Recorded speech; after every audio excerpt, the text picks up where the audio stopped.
অনিষ্ট করে না, মানুষকে হত্যা করে না। তাহলে আল্লাহ নিজেই বলেছেন কোরআনের ভিতরে, কেউ যদি কারো অন্যায় হতে হত্যা করে, হত্যার বদলে হত্যা, খুনের বদলে খুন, হাতের বদলে হাত, পায়ের বদলে পা, চোখের বদলে চোখ, কানের বদলে কান, নাকের বদলে নাক, এটা কিসাস। কথা বলে ঠিক? তাহলে তোমরা যারা মানুষকে হত্যা করেছো, তোমাদের মাথার উপরে এখন ওয়াজিব তোমাদেরকে হত্যা করা। এই ওয়াজিব তোমাদের মাথার উপর ঢুকতেছে। এই অবস্থায় যদি মরে যাও, কিয়ামতের ময়দানে তোমাদের ভালো শাস্তি হবে। কথা বলে ঠিক কিনা?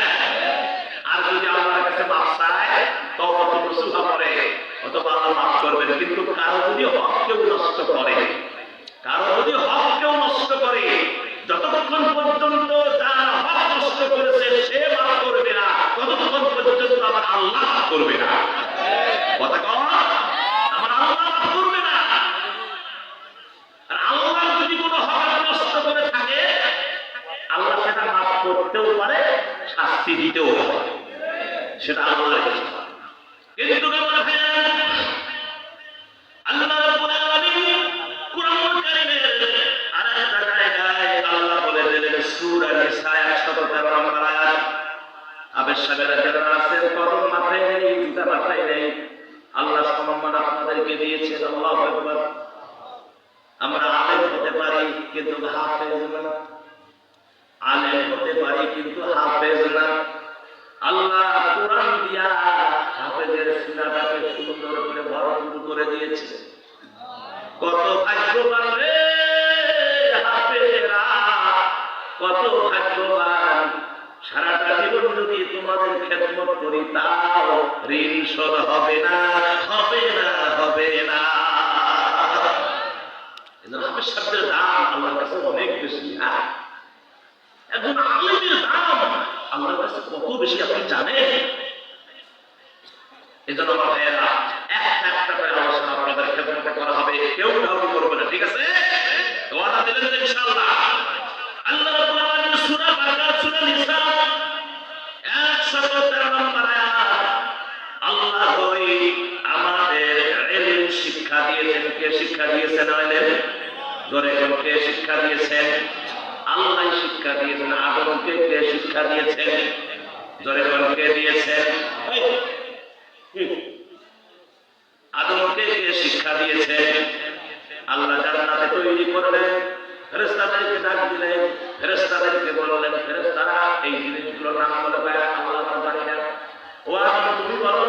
আল্লাহ আগেই শিক্ষা দিয়েছেন আদমকে, ও আদম তুমি বলো। আদম যখন বলা শুরু করলো, আল্লাহ বললেন, ফেরেশতারা যে বলতে পারে সে বড় সম্মানিত, না যে বলতে পারে না সে বড় সম্মানিত। ভাই আল্লাহ যে বলতে পারে, জবাব দিতে পারে, সেই বড় সম্মানিত। তাহলে দেরি করো না, আদমকে চেষ্টা করো। সুবহানাল্লাহ। আদমকে কি করো? চেষ্টা করো। ফেরেশতারা আদমকে সিজদায় লুটিয়ে পড়লো, আদমের কাছে সিজদায় গেল, কিন্তু একদম চেষ্টা করলো না। তার নাম কি?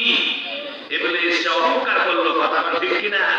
এরকম আমার ভাইয়েরা, যারা আলেম, যারা জ্ঞানী, তাদেরকে সিজদা না, তাদেরকে সম্মান করতে বলেছে। কিন্তু আলেমদেরকে যারা সম্মান করে না, এরা হলো শয়তানের দোসর।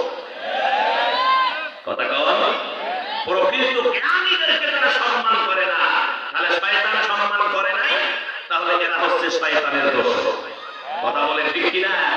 শয়তানের দোসর যদি না হতো, তাহলে আলেমদের বুকের উপর গুলি চালাতে পারতো না। কথা বলে আমরা ভুলে যাই নাই সেই ৭৭ হেফাজতে ইসলামের রাত্রিবেলায় বাতি বন্ধ করে হাজার হাজার আলেমকে গুলি করে পৃথিবীর জমিন থেকে বিদায় করে দিয়েছো, আমরা আজ পর্যন্ত ভুলে যাই নাই। আমার ভাইরা, আমাদের এখনো মনে আছে, হৃদয়ে এখনো আমাদের আছে। এগুলোর বিচার কি হবে না? ১০০ বছর হলেও এদের বিচার হবে। যারা আলেমদের মুখে গুলি চালিয়েছো, তোমাদের প্রাচিত্য আলেমদের সঙ্গে খারাপ ব্যবহার, তাদের গুলি করে পৃথিবীতে বিদায় করে দেওয়ার এখন তোমাদের ফল থাকতে হবে। কথা বলে ঠিক কিনা? ও আমার মুসলিম, এটা যে কেউ হয় না কেন, এটা যে কেউ হয় না কেন, তারাই হয় না কেন, আলেমদের সঙ্গে যারা বেয়াদবি করবে, আল্লাহ তাদেরকে ছাড় দিবেন না, কেননা এই আলেমরাই হলো নবীদের ওয়ারিস। ওয়ারাসাতুল আম্বিয়া, আলেমরা কি? নবীদের ওয়ারিস। বিধায় আলেমদের সঙ্গে বেয়াদবি করলে নবীর সঙ্গে বেয়াদবি